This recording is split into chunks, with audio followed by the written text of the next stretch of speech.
জীবনের প্রথম নিজের হাতে বিফ স্টেক বানিয়েছিলাম, আর সেটা খেতে যে এতটা পরিমাণে টেস্টি হবে সেটা আমি ভাবিনি। তো চলো এই টেস্টি বিফ স্টেক বানানোর রেসিপিটা তোমাদের সাথে শেয়ার করা যাক। তো স্টেক বানানোর জন্য আমি প্রথমে কয়েক পিস গরুর মাংস নিয়ে নিয়েছি। এখানে তোমরা কেউ আবার আমার গরুর মাংসের পিসগুলো দেখে হাসাহাসি করো না। আমি আসলে আগে থেকে কোনো বিফ স্টেকের জন্য আলাদা পিস কেটে রাখিনি, তাই আমাকে মাংসের পিসগুলোই নিতে হয়েছে। মূলত আমার বিফ স্টেক বানানোর কোনো ইচ্ছেই ছিল না, কিন্তু ইদানিং ফিডে খুব বিফ স্টেকের রেসিপি আসছে, সবাইকে দেখছি বিফ স্টেক বানাচ্ছে, তাই ভাবলাম বানাই।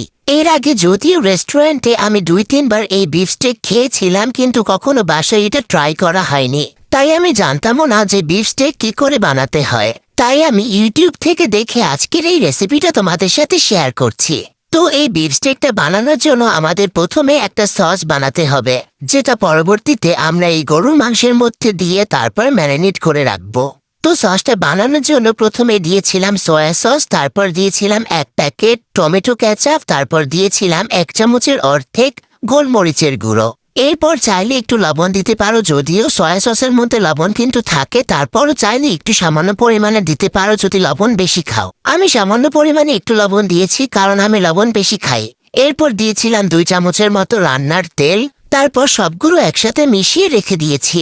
এরপর আমি মাংসের গায়ে যেন সব মশলা ঠিক করে ঢোকে, এর জন্য একটা কাঁটা চামচ দিয়ে সব মাংসের গায়ে একটু ছিদ্র করে দিয়েছি। এপিঠ ওপিঠ 2 পাশে ছিদ্র করে দিয়েছি ভালো করে, যেন মশলাগুলো একদম সুন্দর করে মাংসের গায়ে ঢুকে যায়। এরপর আমি একটা টিস্যু নিয়েছি মাংসের গায়ে যত পানি আছে সেগুলো মোছার জন্য। এপিঠ ওপিঠ করে ভালো করে আমি মাংসের গায়ে যত পানি আছে সব এই টিস্যু দিয়ে মুছে ফেলেছি। মাংসের গায়ে যত পানি ছিল সবকিছু মুছে ফেলার পরে যেই সসটা আমি মাংসের গায়ে দিয়ে ম্যারিনেট করে রাখার জন্য বানিয়েছিলাম, সেই সসটা ভালো করে এপিঠ ওপিঠে লাগিয়ে নেব। ভালো করে মাখাতে হবে মাংসটাকে, যেন মাংসের ভিতরে সব মশলা ঠিকঠাক ভাবে ঢুকে যায়। মশলার সাথে মাংসগুলো ভালো করে ম্যারিনেট করে 3-4 ঘন্টার জন্য ফ্রিজে রেখে দিব। মনে রাখতে হবে মাংসটা ম্যারিনেট করে যতক্ষণ বেশি রাখতে পারবো মাংসটা তত বেশি সফট আর খেতে সুস্বাদু হবে।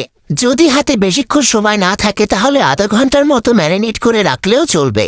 মাংসগুলোকে ভালো করে ম্যারিনেট করে ফ্রিজের মধ্যে রেখে আমি এপাশে এসেছি মেয়োনিজ বানাতে। এই বিফ স্টেকের সাথে মেয়োনিজ খেতে মজা লাগে, তাই আমি মেয়োনিজ বানাতে চলে এসেছিলাম। আই থিঙ্ক তোমরা অনেকেই মেয়োনিজের রেসিপি জানো, তারপরও আমি তোমাদের সাথে শেয়ার করছি। প্রথমে একটা ডিম পোচ বা ডিম সিদ্ধ করে নেবে, তারপর সেটাকে তোমরা ব্লেন্ডারে দিয়ে দিবে। পরিমাণ মতো লবণ, 1 চামচ চিনি, 2টা শুকনা মরিচ, আধা চামচ গোলমরিচ, 1 চামচ গুঁড়া দুধ, কয়েকটা রসুনের কোয়া, টমেটো কেচাপ, 1 চামচ ভিনেগার আর পানি। তো সবকিছু দেওয়া হয়ে গেলে আমরা সেগুলোকে ব্লেন্ড করে নেব। তোমাদের কারো কাছে যদি ভিনেগার না থাকে তাহলে লেবুর রসও ইউজ করতে পারো। তো আমার মেয়োনিজ বানানো কমপ্লিট হয়ে গেছে। তারপর 3-4 ঘন্টা পর আমি আমার মাংসগুলোকে ফ্রিজ থেকে বের করে নিয়েছিলাম। তো সেগুলো অনেক ভালো করে ম্যারিনেট হয়েছে। তারপর আমি কিছুক্ষণ একটু নরমালে রেখে দিয়েছিলাম যেন ঠান্ডাটা ছাড়ে মাংসের গায়ে থেকে। এরপর একটা প্যানের উপর আমি সামান্য পরিমাণে তেল দিয়ে সবগুলো মাংস দিয়ে দিয়েছিলাম।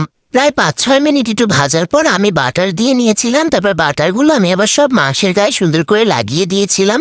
এরপর কিছুক্ষণ রেখে আমি ওই পাশটাকে ভালো করে ভেজে নিয়েছিলাম। তারপর অন্য পাশে উল্টিয়ে সে পাশে আবার আরেকটা বাটার দিয়ে দিয়েছিলাম। তারপর ঢাকনা দিয়ে দিয়েছিলাম যেন সুন্দর করে সবগুলো ভালো করে সিদ্ধ হয়ে যায়। তো কিছুক্ষণের মধ্যেই আমার বিফ স্টেক বানানো হয়ে গেছে। তারপর আমি মাংসগুলো চুলো থেকে নামিয়ে একটা প্লেটে নিয়েছি, আর আরেকটা বাটিতে নিয়েছিলাম মেয়োনিজ। তো ফাইনালি আমি এত কষ্টের পর খাওয়া শুরু করলাম।